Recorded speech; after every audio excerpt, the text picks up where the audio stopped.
Welcome to a very special edition of the Ben Greenfield Fitness Show. I'm sitting in Park City, Utah right now at Docere. Do you pronounce it Docere? Docere Clinics. Docere. I had the E at the end. I think it sounds more sophisticated. Yeah, Docere Clinics. Yeah, Docere Clinics. With Dr. Harry Adelson and his partner Amy. And Amy, what's your last name? Killan. Amy Killan. Yeah. And the reason that I'm here is I am about to embark upon one of the most fringe and unique forays into self-experimentation that I have ever done. This is one of the most cutting-edge things that a human being can do to their body to enhance their health and their performance and their longevity. And there are very few people in the entire world on the face of the planet who have ever done what you are about to hear about, and then in the follow-up video, what you are about to witness. This is what is called a full body stem cell makeover, and it really is pretty much the most cutting edge thing that you can do with stem cells, period. So I didn't just want to get the procedure, I wanted to make sure that you guys know exactly what is up, so that should you want to take a deep dive into this yourself, should you be an anti-aging enthusiast, should you have a friend or a family member who you want to introduce to some very, very interesting and compelling information on stem cells, is going to be right up your alley. So, Dr. Harry, Amy, welcome to the Ben Greenfield Fitness Show. Thank you. Thanks. Yeah, so we were introduced, Harry, by a mutual friend. As a matter of fact, a guy I was having dinner with just last night, Dr. Dan Pompa, a previous podcast guest and an expert in his own right on detoxification. And he knew I was into stem cells. He knew that I had already, had stem cells stored via my fat and via my bone, and done systemic stem cell injections, and of course been the poster boy for the now world famous penis stem cell injection and all other manner of stem cell craziness. And he said, you got to meet this guy, Dr. Harry. He not only speaks your language, but he's doing stuff you've never even heard of.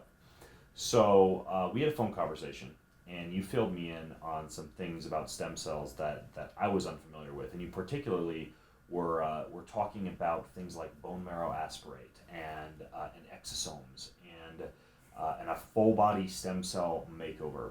So tell me, first of all, before we delve into some of those fancy pants stem cell things that you're up to, what is Docere Clinic? What do you guys do? So Docere Clinics, we're here in Park City. We practice regenerative injection therapies. I started out doing prolotherapy, which is really the predecessor of stem cell therapy. Prolotherapy, also known as PRP.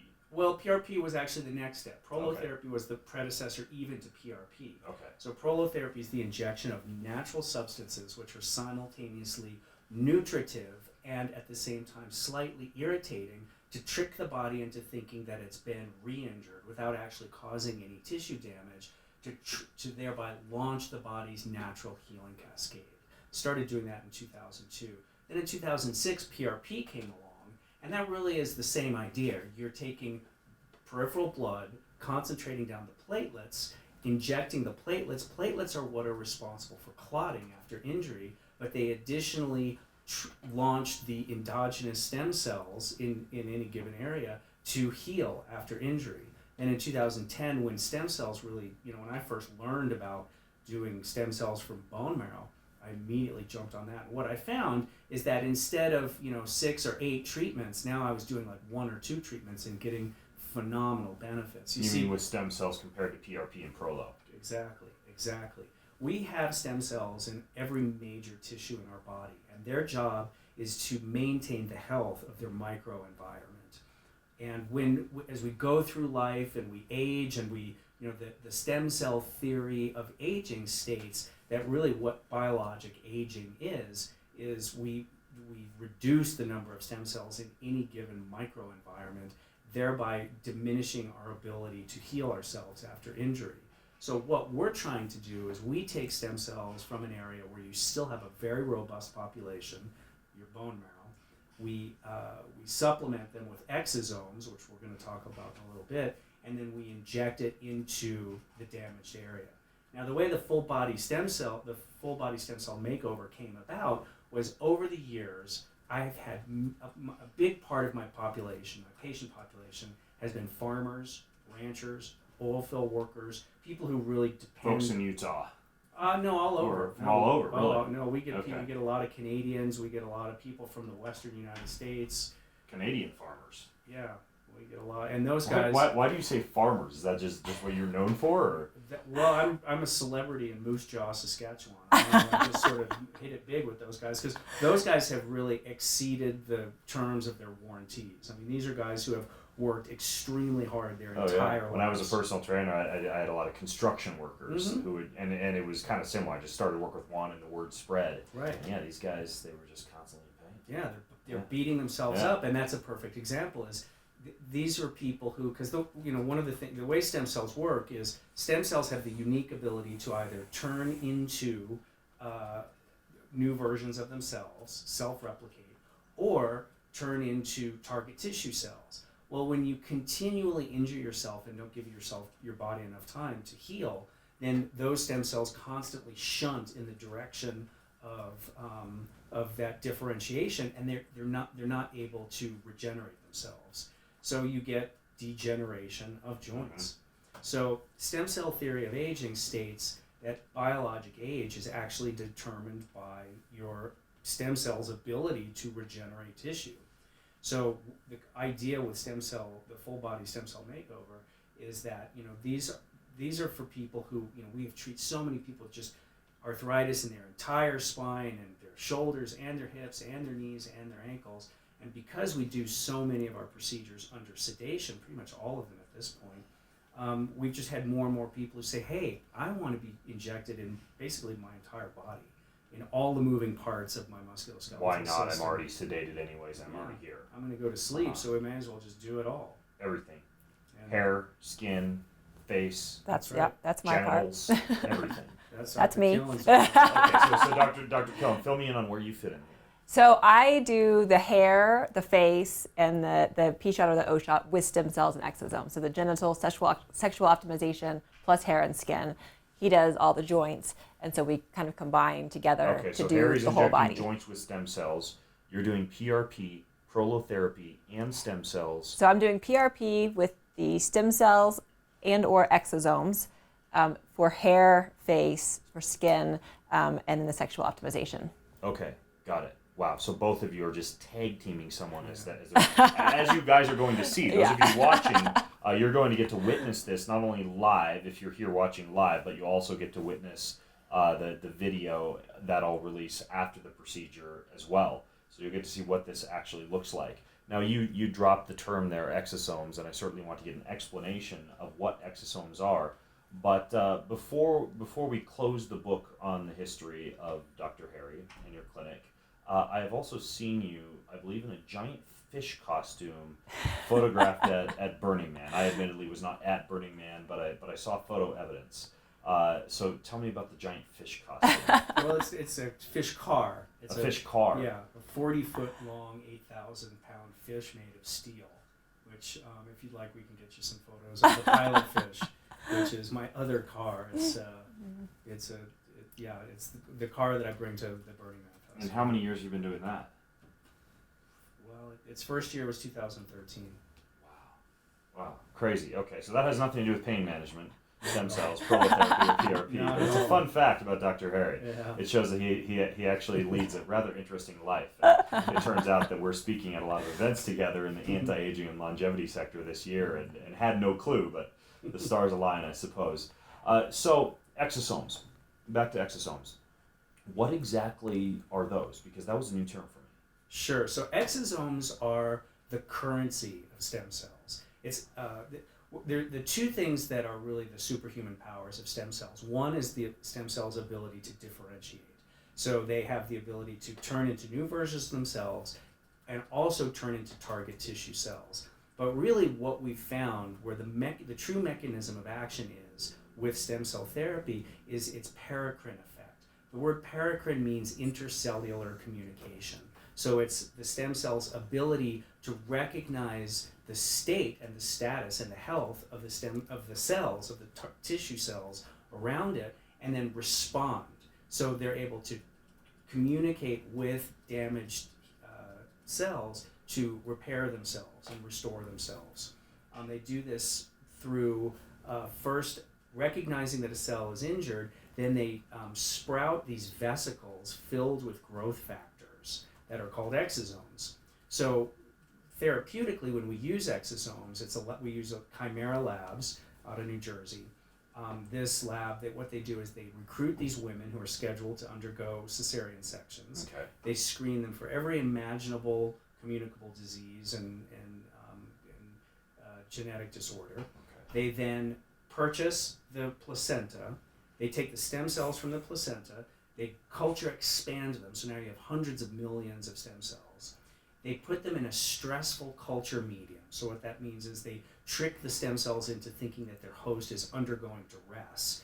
So they're preparing for lean times. They sprout these vesicles filled with growth factors, which is that is in fact the active ingredient of stem cells. That's the good stuff.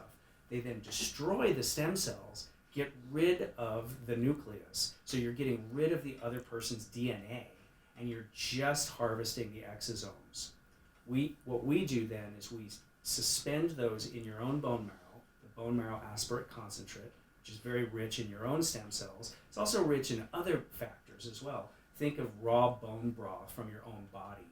There's lots of collagen in bone broth. But we believe that these exosomes can actually be taken up into your own stem cells.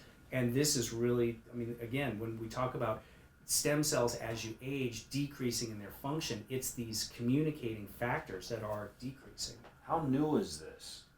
Because admittedly, I think, from what I understand, I'm one of the few people who have undergone this exosome therapy. Why doesn't anybody talk about that? Is this just brand new stuff? It's pretty new. It's just the last couple of years that people have been using them therapeutically. They're used for more advanced pharmacotherapy agents. So you can actually, there's a lot of research being done where you're putting medication into exosomes and using the exosomes as carrier what would you call them, organelles. But to use them purely therapeutically like this has really just been a couple of years. Okay. Now, how is this any different, in terms of the placental extraction that you just described in great detail from this Chimera Labs? How would this be different than just going out and getting, say, umbilical or amniotic? Well, what's nice about it is is that they actually destroy the stem cells and just use the exosome. So you're not taking in somebody else's DNA. That's the main thing. They're also a lot smaller, so you can get them into places more easily. What you're saying, if I understand correctly, is that if someone's going out to a clinic and getting an umbilical injection or an amniotic injection of stem cells, which a lot of people are doing, it's faster, it's less expensive, obviously, than going and getting your own fat cells extracted or your own bone cells extracted. They're actually getting injected into their body someone else's DNA. Mm-hmm. That's right. Are there risks of doing that? Well, we don't know exactly. What's interesting about using umbilical cord stem cells is from the data that exists, it seems that those cells do not replicate. There have been groups that have done studies where they take radioisotope marked umbilical cord stem cells and inject them, and these cells have a strong paracrine effect where they arrive to the area and they engage in that intercellular communication, but they do not replicate once they're in the new host. So you get the benefit of the paracrine effect without actually transplanting permanently the stem cells. Well, with the exosomes, because you're not transplanting cells, clearly you're not transplanting cells, so they're not going to integrate, but they're not going to anyway. But because they culture expand these cells before they destroy them, you're getting in the hundreds of millions of the equivalent of hundreds of millions of mesenchymal stem cells worth of exosomes. Now, the exosomes that you have used so far, because from what I understand, you've been doing this for a few months. Coming up on 6 months. Okay. What have you seen so far in the people who you have injected? I've been using bone marrow stem cells for 8 years now. Okay. That's right, yeah, just a little over 8 years. And I've been very satisfied with the results. We get consistently good results with bone marrow. One of the things that I've noticed is that as people age, that the consistency drops off a bit. When people hit about 70, 75 years old, you know, their stem cells are not as robust. When we add the exosomes, and now I can't say this with complete certainty because I haven't formally investigated this, but just my own observation is people seem to have a stronger response. They seem to have reactions of younger stem cells. Okay, so a part of this is involving actually being sedated. Now, why do I actually need to be sedated for this procedure? Can you go into Sure. this? Because I am about to chew my arm off because I've been able to eat anything. I had to walk like 7 miles this morning. We'll make you a bunch of phone calls, and I haven't been drinking water because I'm supposedly I might have a is it like a pneumonia type of issue that happens if you When consume much you're water being prior to- sedated, yeah, you don't want to throw it up. Right. Okay. Yeah. That was my understanding from a little bit of You need to research have a that I did. completely empty stomach. Yeah. The reason we sedate people, there's two reasons. One is it's extremely uncomfortable. So Okay. especially with the stem cell full body makeover, we're talking about doing literally hundreds of injections. I mean, your spine alone will get over 50 injections into your back. So what we do is we inject from the base of the skull down to the tailbone at every level, both sides. And there really is a cumulative effect. You know, if we're just injecting like your neck or something, it's not that bad. But by the time we get your entire spine and then flip you over and then do both shoulders, both elbows, both wrists and hand, both hips, both knees, both ankle, foot, then Dr. my Killan gets painful at you, then injections. she's going to inject your entire face. So you're saying I would benefit from being asleep during this. It's a lot happier for you, and it's Yeah. a lot happier for me. I can't just box breathe through the whole thing. It would be very difficult. Okay. We're talking about a lot of pokes, and what I found is that with sedating people, I think I get better outcomes because if people are awake through this many pokes, it's extremely uncomfortable. Oh yeah. And people, they now associate the treatment with this like torturous experience. They have this like really Right. bad Yeah, association. I mean, with it. I've had a lot of needles put into my body. You know, I did a protocol at Dr. Jason West's clinic over in Pocatello where he did a lot of these procaine and B12 injections up and down my spine and up and down my abs, and it was like 100 little bee pinpricks, and I was just breathing my way through that. But I could see having, you know, that was about 10 minutes, several hours, and it This could is get a little bit, This is close to 3 hours. yeah, a little bit laborious. Yeah. So in terms of the photographs that I've seen, I think one that you sent to me almost looked like slime covering a man's face. Was this similar to the procedure? That was Or the was it something the different? founders of Chimera Labs. One of the Okay. first treatments that they did. It was they had a stem cell laboratory, and they had a friend who had a grilling accident. His grill blew up in his face, and so he burned his face very badly. And one of the founders of Chimera Labs said, you know, I've got this culture medium which is loaded with exosomes. It might be helpful to put those exosomes on his face, and he had this miraculous recovery. And that's really how Chimera Labs started by launching their exosome products. Okay. Now, in addition to exosomes and bone marrow aspirate, two things that you've explained in good detail, another term that gets thrown around with stem cells is MSCs. What are MSCs, and where do they play a role in this whole picture? Do you want to answer that? Yeah, MSCs is just mesenchymal stem cell. So it's the type of stem cell that we're actually trying to use from the bone marrow or from fat, if you had fat stem cells in the past. But it's basically the type of stem cell that we're actually harvesting Okay. And from the why- bone marrow. Is there a difference between a mesenchymal stem cell, or what would be abbreviated an MSC, versus just a normal stem cell? Well, mesenchymal stem cells, they're the ones that we use because they're the ones that are responsible for regeneration of things like cartilage, skin, blood vessels. A lot of the different organs in your body are going to be able to be regenerated by that type of stem cell versus like a blood stem cell, for instance, is not what we're looking to do. We're not trying to get you to have more blood. So there's all different types of stem cells, but the mesenchymal stem cells, the adult mesenchymal stem cells, are the ones that are going to really be the most effective for regenerating the areas that we're trying to regenerate. Okay. Mesenchymal stem cells, on the one hand, they're able to differentiate directly into the musculoskeletal tissues, unlike hematopoietic stem cells, which become Right. blood. But the other thing is they really have this strong paracrine effect, and they've been dubbed MSC, also stands for medicinal signaling cell, Okay. meaning that they have this very direct impact on damaged cells. What is a paracrine effect? Paracrine effect is intercellular communication. So it's just signaling, essentially, like it's messaging your own stem cells, your own cells in your body to repair themselves.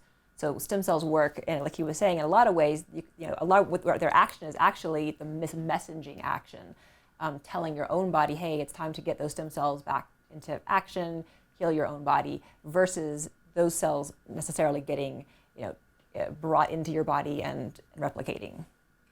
Now, from what I understand, a big part of this, when you talk about work with a farmer or with a construction worker, would be for someone to do this, or even to do a local version of this full body systemic, kind of like, Cadillac of stem cell procedures that we're doing, is elimination of pain, restoration of movement and functionality, getting your life back from a functioning standpoint. Now, I'm in pretty good shape. I have almost zero complaints aside from the fact that, as you know, Harry, you and I were both at Paleo FX. I got hit by a car at that event while riding my bike and had whiplash and a bunch of, facial bleeding and there's a few issues still going on with my neck, which I would hope might be affected by the fact that these stem cells can actually, travel to that area and assist with healing. But aside from that, I feel pretty good. I feel good from a performance standpoint, from a sexual standpoint, from an overall health and immunity standpoint. So what can a guy like me expect by going through a protocol like this? Well, there's a saying that if you don't have a headache, taking aspirin isn't going to do much for you. But, I don't really expect a dramatic difference in the short term with you. I think the reason someone like you, and why more and more people are electing to do the full body stem cell makeover, is theoretically this could help in just your overall future health. Overall future health meaning resistance to illness, joint stability, Well, I think integrity, longevity, telomere length. Yeah, we're talking about, specifically stem cell populations in musculoskeletal tissues. Okay, more available for my body to be able to repair itself, like Wolverine.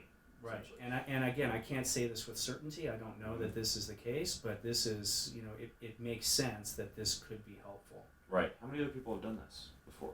Full body stem cell makeover? Yes. Well, the official, where we call it that, I've only been doing it a few months, so we've done maybe 12 people, but we've done a lot of people over the years that have come close to it. Right. Where we've done their entire spine. We just finished the case we just finished before you. It was someone we had agreed months ago to do.